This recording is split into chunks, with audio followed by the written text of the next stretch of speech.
Crescemos ouvindo sobre conflitos, regimes ditatoriais e tratamentos desumanos ao longo da história. Hoje refletiremos sobre fatos do passado que refletem na sociedade atual e as razões dos eventos sociais que ocorrem dentro do cotidiano.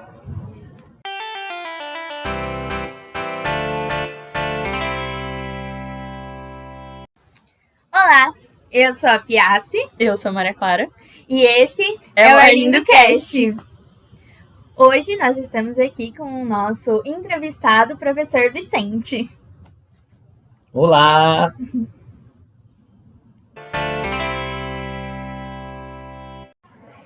Bom, vamos começar com a nossa primeira pergunta, referente sobre a Segunda Guerra Mundial e os dois regimes ditatoriais que a gente teve em regência nesse tempo. Primeira pergunta fala: por que ideais tão desumanos como o nazismo ainda têm seguidores? Bom, para responder essa pergunta, né, o historiador adora contextualizar, né? Então a gente precisa primeiro voltar um pouquinho lá na crise de 29, né? Então quando no século 20 os Estados Unidos e os países capitalistas do mundo quebraram, e lembrando que os Estados Unidos é o símbolo de país liberal, democrático, os Estados Unidos quebrou, né? O liberalismo não servia mais como resposta para resolver os efeitos da crise, né? A crise, tirar os Estados Unidos, tirar os países da crise. Então, nessa época, o único país não afetado pela crise no mundo era a União Soviética, que era socialista marxista. Então, se o liberalismo dos Estados Unidos não responde mais os anseios da economia, se o socialismo é um sistema que propõe a igualdade entre todos e a elite não aceita, né, os ricos não aceitam perder seus privilégios, porque para ter igualdade, alguém vai sair perdendo. Para alguém ganhar, alguém vai sair perdendo. Né? Então, o liberalismo, a democracia não dá certo, porque os Estados Unidos entrou em crise. O socialismo, a elite não aceita. Então eles buscaram ali, né, um outro caminho ditatorial, né, porque nesse momento a democracia e o liberalismo está em baixa, está em crise, então eles precisavam buscar uma visão mais autoritária, mais totalitária, mais intervencionista da economia, mas ao mesmo tempo uma ditadura de direita, de extrema direita. Uma ditadura de direita no sentido que é uma ditadura que mantém o capitalismo, mantém a desigualdade e mantém o poder da elite concentrado, os privilégios da elite, mantendo o povo explorado, sob controle.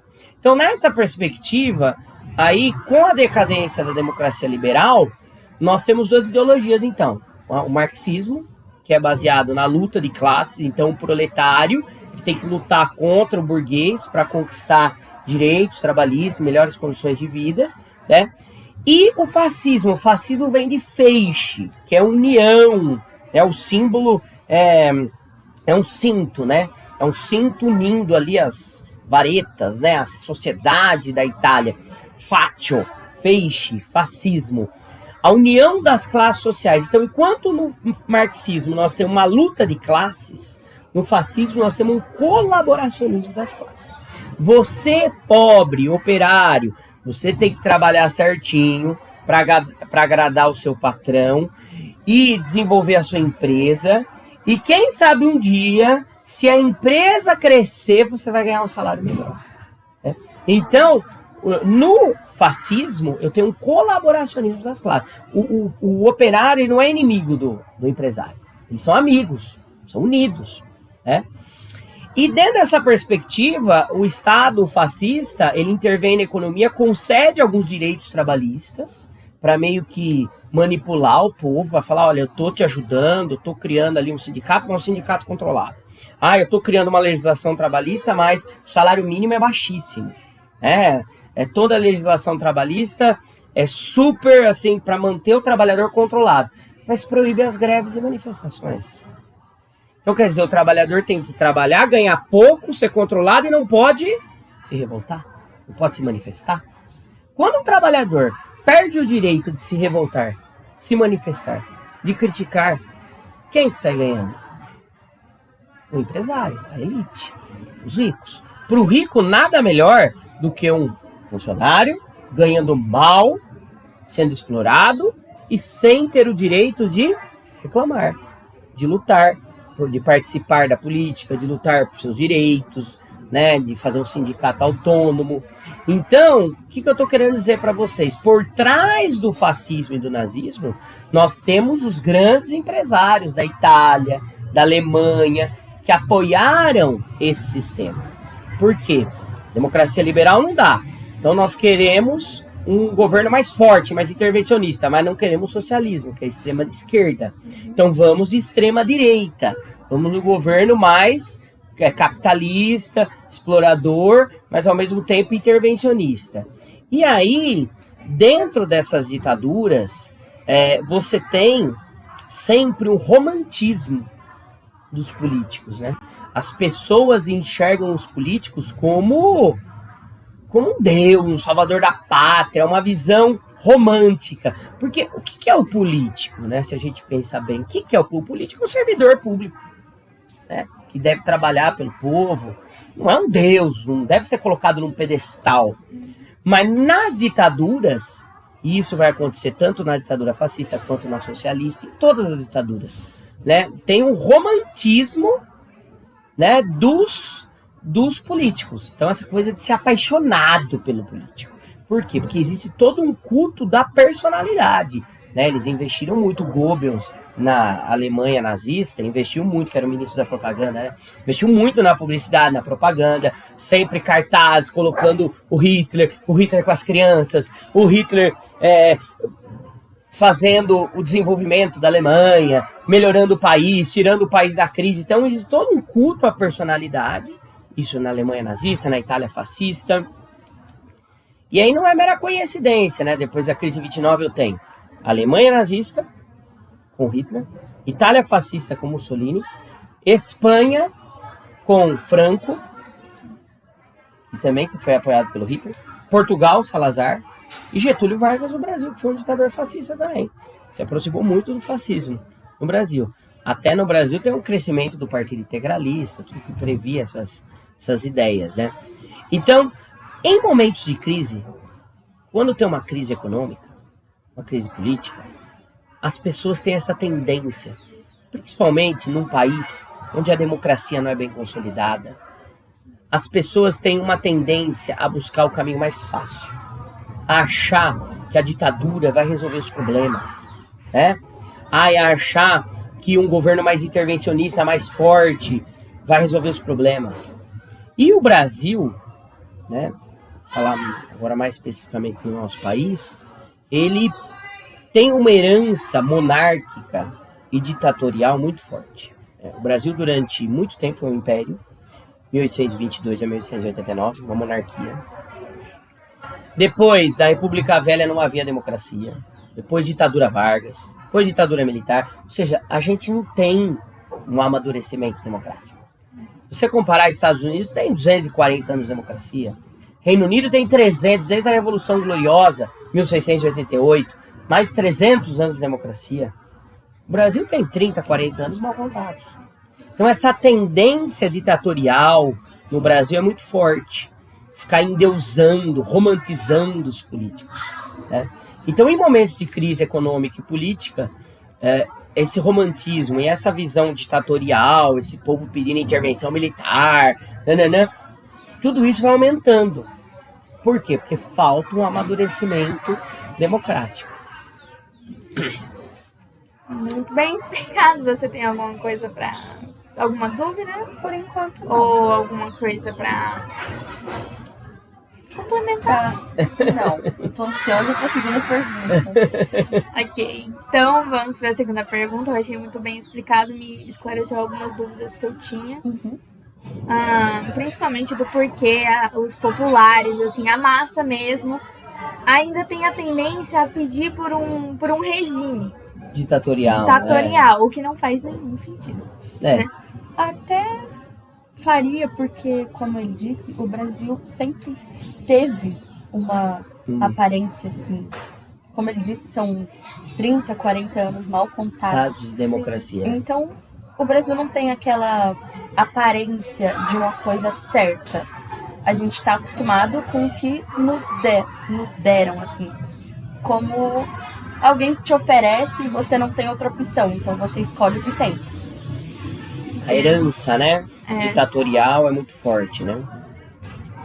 Bom, então vamos para outra pergunta que também tem um pouco a ver com isso. Por que o fascismo vem ganhando força através dos anos? Então, o mundo enfrentou aí algumas crises, né? Então nós temos a pandemia, nós temos guerras. Então, como eu disse, em momentos de crise, né, as pessoas têm essa tendência de buscar o caminho mais fácil. Porque assim, na democracia tem discussão. E como tem discussão, você tem que convencer, você tem que dialogar, você tem que entrar em acordo, você tem a situação, você tem a oposição. Então, o processo é mais demorado. Agora, em ditadura, as pessoas acreditam que, não, agora tem uma pessoa que manda, essa pessoa, como eu acho que essa pessoa é um iluminado, é uma pessoa, um ser supremo, um Deus é colocado no pedestal, essa pessoa ela vai ter o caminho, né?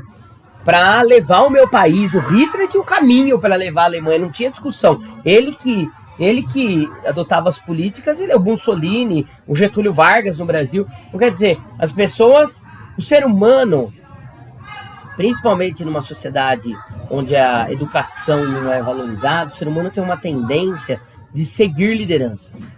É como eu mando e você obedece. Isso é uma psicologia social. Até vou fazer um comentário aqui para vocês entenderem o que eu estou falando. Quando teve aquela tragédia lá no Rio Grande do Sul, se não me engano foi em Santa Maria, que pegou fogo lá, a Boate Kiss. Boate Kiss, né?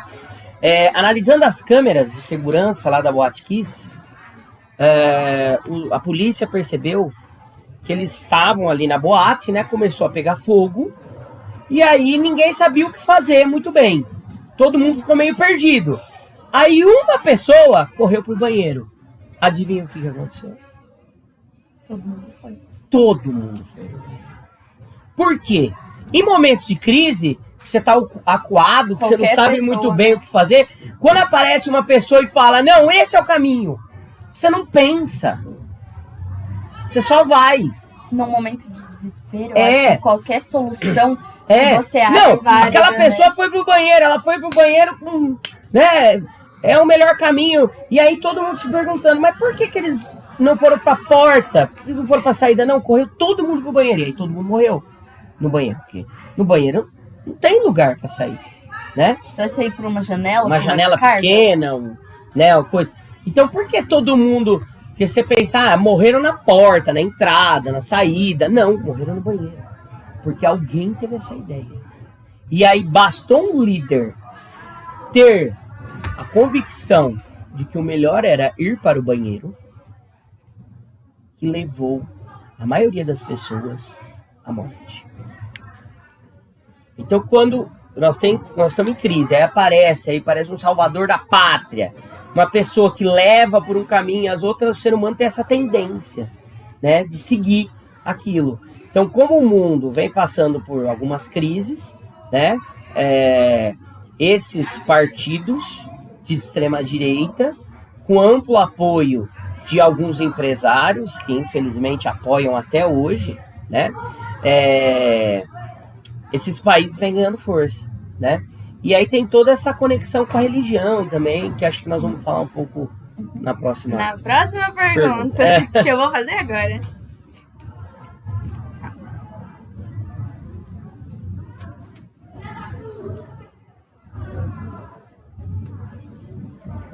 Bom, na próxima pergunta a gente vai falar justamente de religião.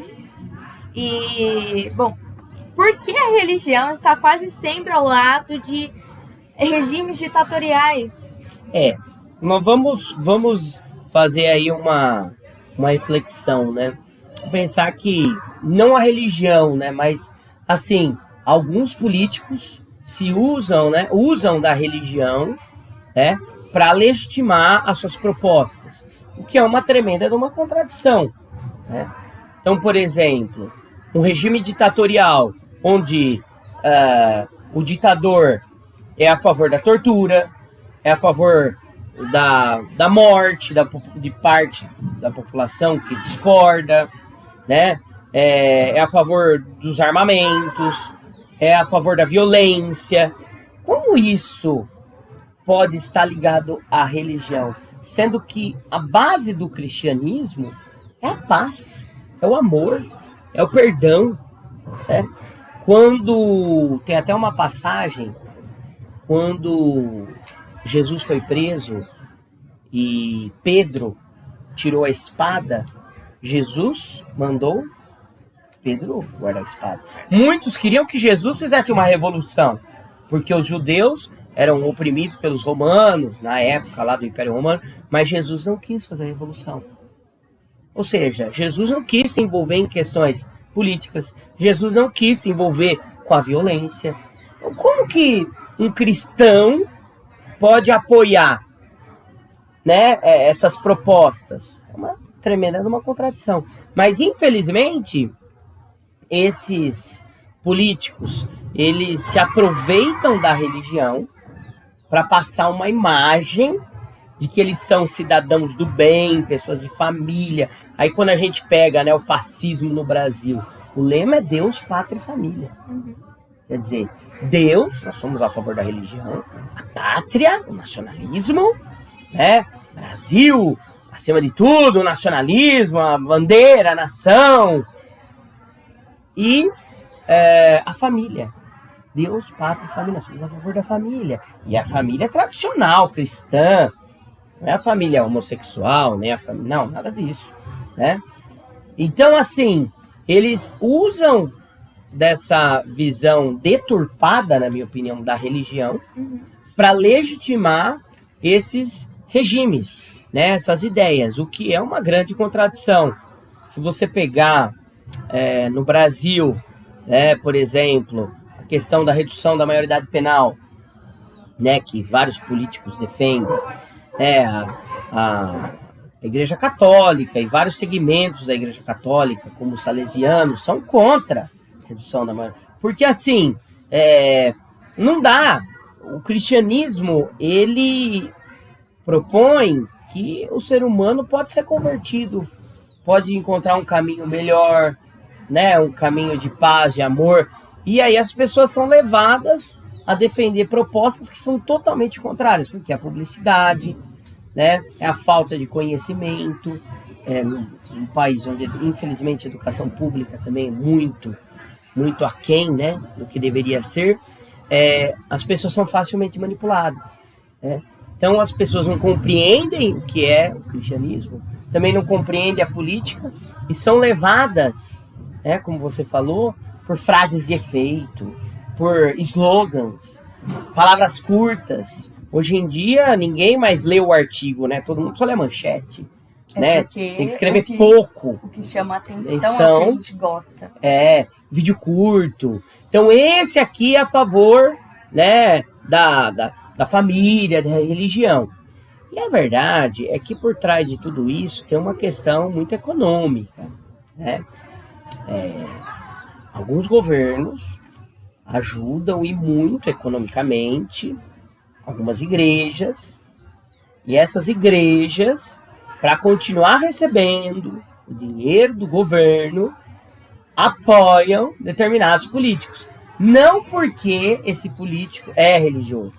Sabe, a religião é apenas um detalhe. Tudo ali é a preocupação com o dinheiro mesmo. Sabe, com o investimento do governo. O governo está investindo. O governo está perdoando as dívidas da minha igreja. O governo está investindo nos meus canais de televisão. Não, e aí aqui ele está perdoando. Mas ele precisa de alguém para subir. Quando você não tem onde se apoiar para subir, você apela.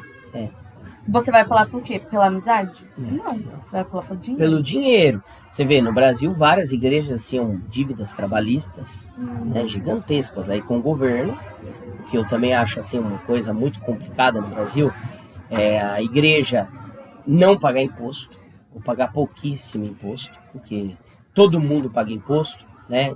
E o imposto é muito importante para você controlar o que está acontecendo. E muitas vezes, o que acontece?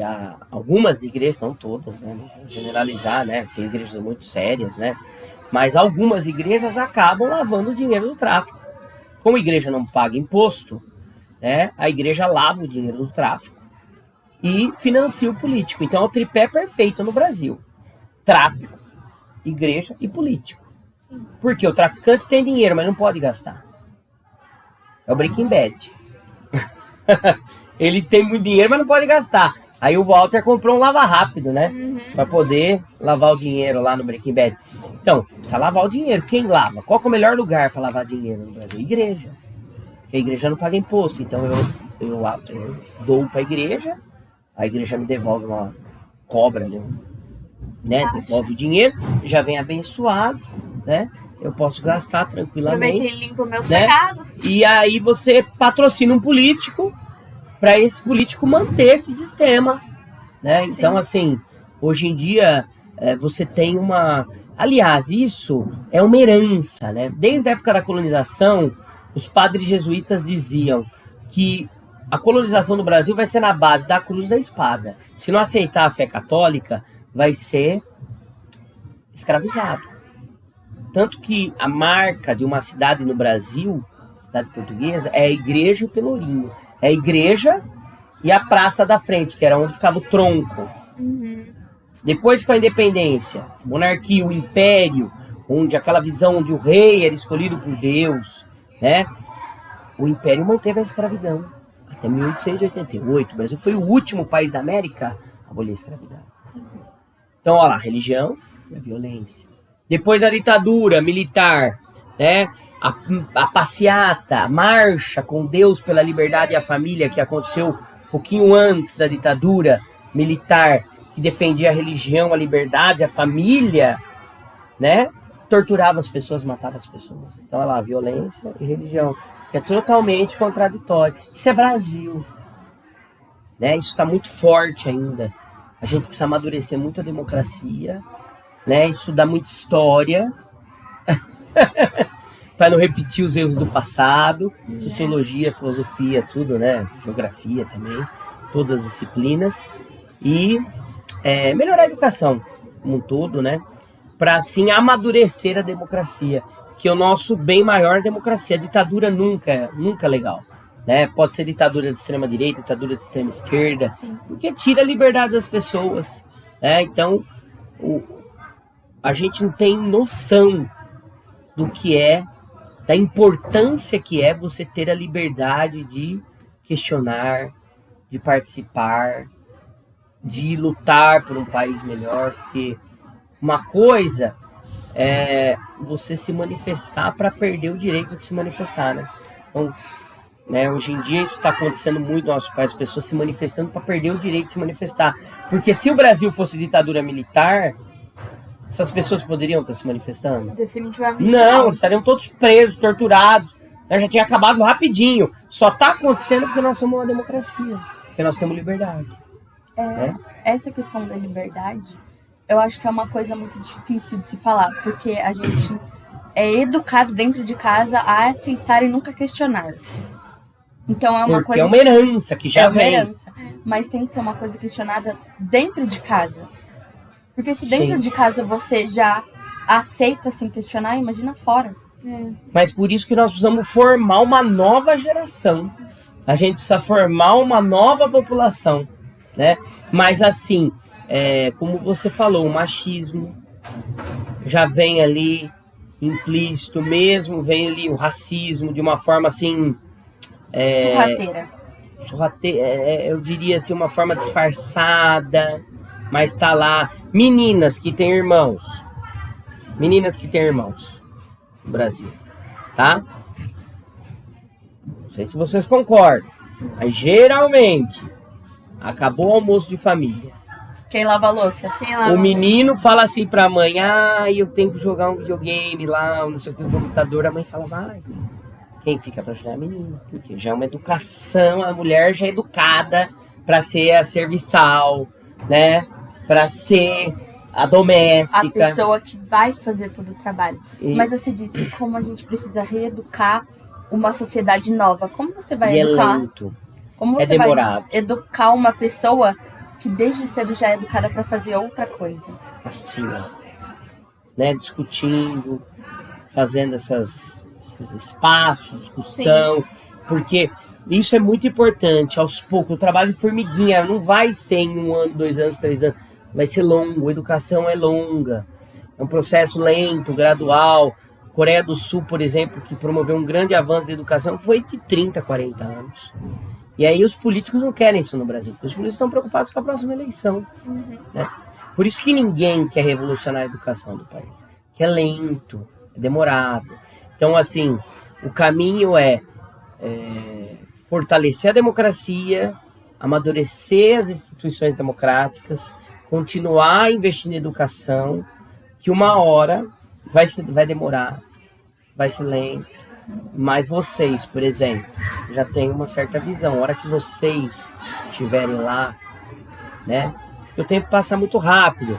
Se vocês estiverem educando alguém, vocês já vão ter uma mentalidade diferente, vão fazer diferente. E aí os filhos de vocês vão fazer um pouco diferente, que os filhos vão fazer, e aos poucos nós vamos construindo uma sociedade mais justa, igualitária e fraterna. Ok. Bom, querendo ou não, essa reeducação ela é muito demorada e, querendo ou não, ela precisa da colaboração das próprias pessoas que estão sendo reeducadas. Então, a gente depende de muita coisa ainda. Né? Muitas pessoas. Bom, então a gente vai para nossa última pergunta, para encerrar. E acho que essa pergunta, ela pega tudo que a gente falou até agora, que você falou, para fechar em chave de ouro.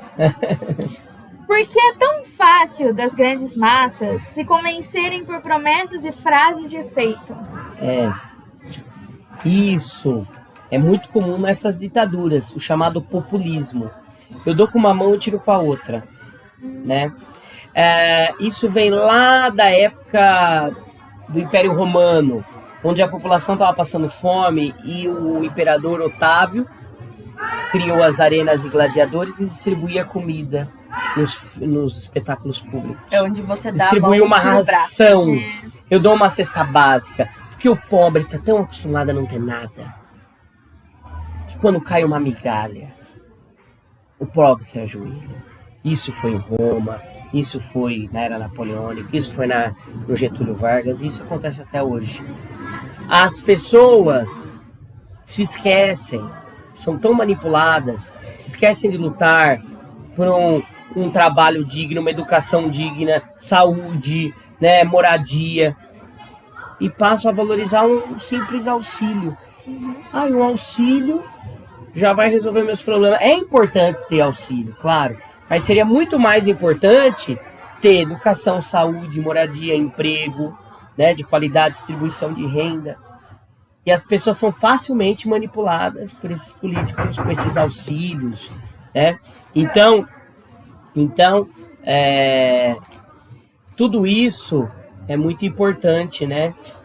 Tudo isso colabora para essa manipulação das massas. Como nós temos uma péssima, infelizmente, né, uma péssima educação no Brasil, né?